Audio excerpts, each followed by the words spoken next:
G'day guys, Max here from Evidence-Based Football Manager. This is part 4 of my FM23 training analysis video series. Today we're going to have a look at youth team development. Some of the questions that will be addressed in this video today include the following. Is it important to place your youngsters into the appropriate youth teams according to their age? Do youngsters grow faster when they train in the youth team or in the senior team? What happens when you place a senior player into the youth team? And also, how about countries where the reserve teams are actually part of the professional league structure, like in Spain or in Germany? Do players grow faster when they train in those types of reserve teams? I'm sure these are all questions that bugs a lot of people when they play FM23. All will be answered in this video today. Now, I have made some changes to the test league save file that I use for my FM experiments. I'll do a detailed write-up on the screen, so you can pause the video if you wanted to have a read. I do want to take some time now to go through two big changes that I've made to my testing methods. The first change is regarding the playing positions of the players in the test league. Until now, the players in the test league were divided into 4 playing positions: strikers, central midfielders, central defenders, and goalkeepers. Limiting the number of playing positions in my tests to just these 4 helps keep things simple when I'm doing my data analysis, but at the same time it kind of limits the scope of my research to only to those 4 positions. I've changed this, so now the players in my tests have 8 different playing positions, as you can see on the screen right here. Having a variety of playing positions in the squad not only expands the scope of my research to include a wider variety of players, but more importantly, it makes the number of match appearances more consistent for all players in the team, because the AI only has one player to choose from for each positions on the field. If there are 5 identical strikers in the squad, then the AI manager has to randomly pick one of those 5 strikers for a match when I go on a holiday, which leads to inconsistencies in the number of match appearances between those 5 strikers. Because of this, in the past 3 videos, I had to weed out from my sample pool any player with less than 20 match appearances per season. But now the number of match appearances are a lot more consistent for all players in the squad, which means I don't have to leave out any player from the sample pool, which means a sample pool that's a lot bigger, which ultimately means more reliable test results. The second big change I made to my testing methods is to control the actual playing time parameter for the players in the test league. I'm not talking about agreed playing time, which is the parameter that you can change freely in the game. I'm talking about actual playing time, which is a parameter that you don't have direct control over, but it updates slowly over time to reflect a player's actual playing time in the recent months. Now, I have reasons to believe that the Football Manager game engine uses actual playing time as a marker to determine a player's rate of growth in the game, instead of using the number of matches played per season or the number of minutes played per season. I will do a separate video on this topic to investigate further, because if this theory turns out to be true, then it could be an important discovery that has huge implications on my Football Manager research. For now, I'm just letting you know that in today's experiments, I have used the editor to set the actual playing time of all outfield players to regular starter, and the actual playing time of goalkeepers to first choice goalkeepers. There are a few more minor updates I've made to my testing methods. Again, you can rewind the video and read the written summary for the full details. As always, I'm going to upload the editor data file and the save file on my Dropbox folder, which is available for public downloading. So do feel free to check them out yourselves if you wanted to do so. Now, the fact that my test league has been updated means that I need a new set of control data. Remember, in the part 1 training analysis video, I established the default amount of growth shown by the test league players when they were doing regular default training and playing between 20 to 30 matches per season. I've been using that as the control against which I compared the various other scenarios when I played around with the different variables in the game, like professionalism or training intensity.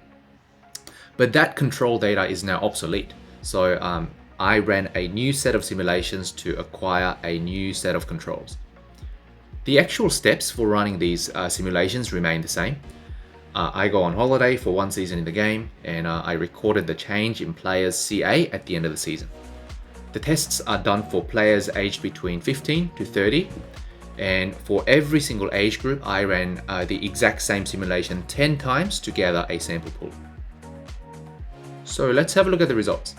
Remember, this is the new control data for the updated test league, and these two line graphs show you the amount of growth per season when the players were placed in the senior team, playing around 30 first team matches per season and doing regular default team training throughout the season. The graph is this graph on the left is when the lines are drawn separately for the 8 different playing positions in the squad.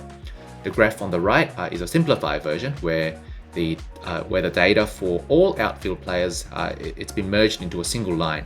So this one line represents the average growth of all outfield players in the team, and this line represents the growth of goalkeepers. If you have a look at the first graph, you can see that the brown line here, which represents the growth of goalkeepers, it shows a distinctly different pattern compared to the other 7 lines. If you have a look at the lines for outfield players, while there are minor fluctuations between them, their overall shape and pattern, I say, are more or less similar. You can see that the amount of growth is the fastest during teenage years. There's a sudden drop around 19 years of age, followed by a gradual decline for the next few years, followed by another sudden drop around 27 years of age.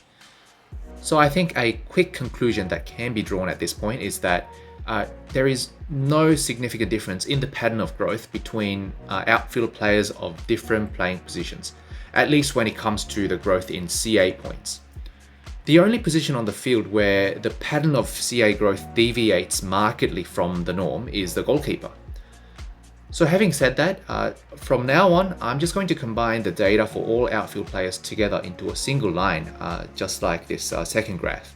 It just makes it a bit easier for me to compare the results of different tests at a glance when you have a single line that represents all outfield players together instead of there being 7 separate lines. Alright, so what we've done so far is to establish how much players grow when they are placed in the senior team. We have a control data that can act as a point of comparison. So now we're going to look at how much players grow when they are placed in the reserve team for an entire season. Let me show you Team A, which is one of the 4 identical teams of the Test League. There are 4 different squads in the club: the senior team, the second team, the U23 team, and the U18 team.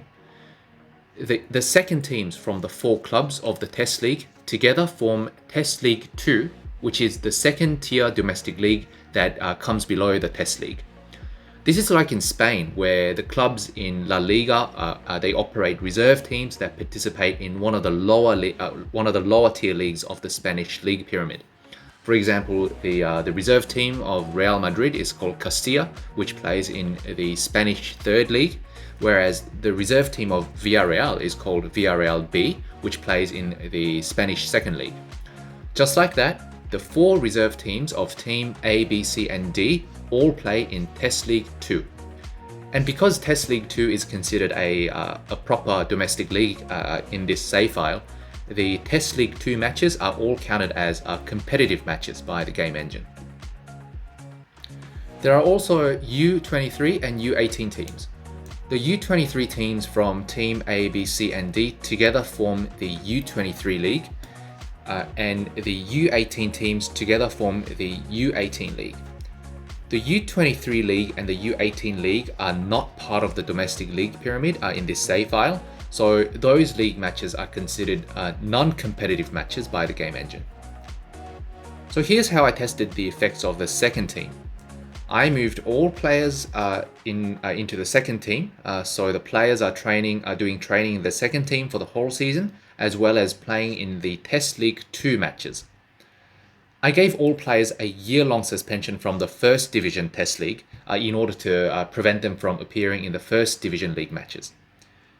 Then, as always, I went on a holiday for one season and I recorded the players' growth at the end of the season. And let's have a look at the results. So I have 2 graphs for you here. the one on the left is for outfield players, and the one on the right is for goalkeepers. And as you can see, there is a clear difference in the rate of growth for both outfield players and goalkeepers depending on which squad they're placed into. Players of all ages grow faster when they train and play in the senior squad. The only exception may be 15-year-old goalkeepers who actually grew a little bit more when they were placed into the second team. Not too sure what happened there, but for the vast majority of cases, senior team is better for player growth compared to the reserve team. Okay, next we'll have a look at the effects of the U23 team. Now, normally when you use the pre-game editor to set up a youth team league, there's an age limit on the players who are eligible to play in the youth league. For example, if you set up a U23 league, only players aged 23 or below will be eligible to play. But I was interested in finding out what happens to older players when they are placed in the youth team. So what I did was to use the editor to tweak the squad selection rules of the U23 league so that players up to the age of 33 are eligible to play in the U23 league. Other than that, the testing method is pretty much the same as the reserve team. I moved all players to the U23 squad and went on a holiday for one season. For every single age group between 15 and 30, I repeated the exact same simulation 10 times to gather a sample pool. And let's go straight to the results. Again, I have two graphs for you here. The one on the left is for outfield players and the one on the right is for goalkeepers. And I think the verdict is pretty clear. Players of all ages and of all positions grow faster when they are placed in the senior team. Actually, if you have a closer look at the graph for goalkeepers, growth is faster around the age of 20 when they train in the U23 squad. Again, I'm not too sure what happened here, but overall I think it's pretty clear that growth is faster when players are placed in the senior squad as opposed to being placed in the U23 squad. Okay, lastly, we'll have a look at the effects of the U18 team. So to test the effects of the U18 squad, I moved all players into the U18 squad before going on a holiday. Just like the U23 league, I used the pre-game editor to edit the squad selection rules for the U18 league in order to allow players over the age of 18 to be eligible to play in the U18 league. And let's have a look at the results. Again, I have two graphs for you here, one for outfield players and one for goalkeepers. And it's the same story again. Growth slows down when players are placed into the U18 squad. And that goes for players of all ages, including those under the age of 18.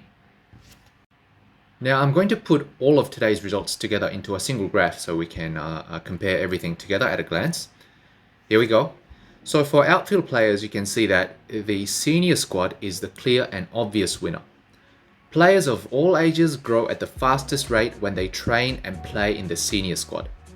The other three squads, including the second team, the U23 team and the U18 team, all show more or less similar effects on player growth across all age groups, and they are all weaker than the senior team in terms of boosting player growth.